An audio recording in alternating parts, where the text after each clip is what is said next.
Big Boss Malayalam season 7 live അപ്ഡേറ്റ്സിലേക്കാണ് പോകുന്നത്. Bigg boss ഇപ്പോൾ രാവിലെ തന്നെ എല്ലാവരും ലിവിംഗ് റൂമിൽ വിളിച്ച് ഗ്യാദർ ചെയ്യിപ്പിച്ചിരുത്തി. ഇത് മോർണിംഗ് ആക്ടിവിറ്റി സംഭവമൊന്നും അല്ല കേട്ടോ, എന്താണെന്ന് പറയാം. ക്യാപ്റ്റനോട് സ്റ്റോർ റൂം വരെ പോകാനായിട്ട് പറഞ്ഞു. ക്യാപ്റ്റൻ സ്റ്റോർ റൂമിലോട്ട് പോയി. അപ്പോൾ അവിടെ ഇരുന്നത് ഒരു സീക്രട്ട് ബാലറ്റ് പെട്ടി, പിന്നെ കുറെ പേപ്പേഴ്സും പേനയാണ്. അതിനകത്ത് എല്ലാവരും വോട്ട് രേഖപ്പെടുത്തണം.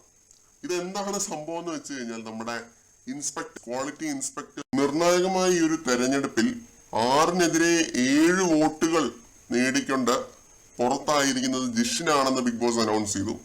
എന്നിട്ട് ഒരാളെ തെരഞ്ഞെടുക്കാനായിട്ട് ബിഗ് ബോസ് എല്ലാവരോടുമായിട്ട് പറഞ്ഞു, ഏജന്റുമാരിൽ നിന്ന് ഒരാളെ തെരഞ്ഞെടുക്കണം. അപ്പൊ ഇത് നമ്മൾ ഈ ഒരു പ്രൊമോയ്ക്കകത്ത് കണ്ടതാണ്, ആരാണ് ഇൻസ്പെക്ടർ ആവുന്നത് എന്നുള്ളത്. സാബുമാനാണ് ആവുന്നത് ഇന്ന് ഇൻസ്പെക്ടർ. ഇത്രയും പേരിൽ നിന്നുമാണ് സാബുമാനെ തെരഞ്ഞെടുത്തത് ഹൗസ്മേറ്റ്സ്.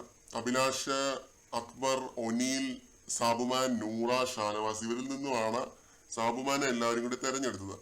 ജിഷിന്റെ സ്ഥാനം റീപ്ലേസ് ചെയ്തിരിക്കുന്നത് സാബുമാനാണ് കേട്ടോ. അപ്പൊ അനുമോള് ഇപ്പോഴും ഈ ഒരു ഗെയിമിനകത്തുണ്ട്. അനുമോൾ അവിടെ വേണം ഇൻസ്പെക്ടറായിട്ട്, കാരണം അനുമോളാണ് കോണ്ടന്റുകൾ കൊടുത്തോണ്ടിരുന്നത്.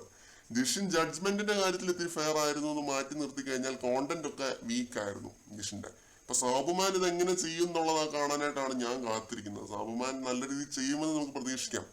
ഫെയർ ആയിട്ട് കോയിൻ കൊടുക്കുകയും വേണം, അതേപോലെ തന്നെ കോണ്ടന്റും കൊടുക്കണമല്ലോ. അപ്പൊ ആ രീതിയിൽ സാബുമാൻ എന്ത് ഗെയിമാണ് കളിക്കാൻ പോകുന്നത് കാണാനായിട്ട് ഞാൻ കാത്തിരിക്കുകയാണ്. കഴിഞ്ഞ ആഴ്ച ഫുൾ പ്രതിമയായിട്ട് നിന്നൊരു മത്സരാർത്ഥിയാണല്ലോ. ഇപ്പൊ പെർഫോം ചെയ്യാനായിട്ട് ഒരു അവസരം കിട്ടുമ്പോൾ സാബുമാൻ എങ്ങനെ ചെയ്യുമെന്ന് കാണാനായിട്ട് വെയിറ്റിംഗ് ആണ്. അത് ഹൗസ് മേറ്റ്സ് ആ ഒരു വിശ്വാസം അർപ്പിച്ചിട്ടാണ് സാബുമാൻ ഈ ഒരു ദൗത്യം കൊടുത്തിരിക്കുന്നത്.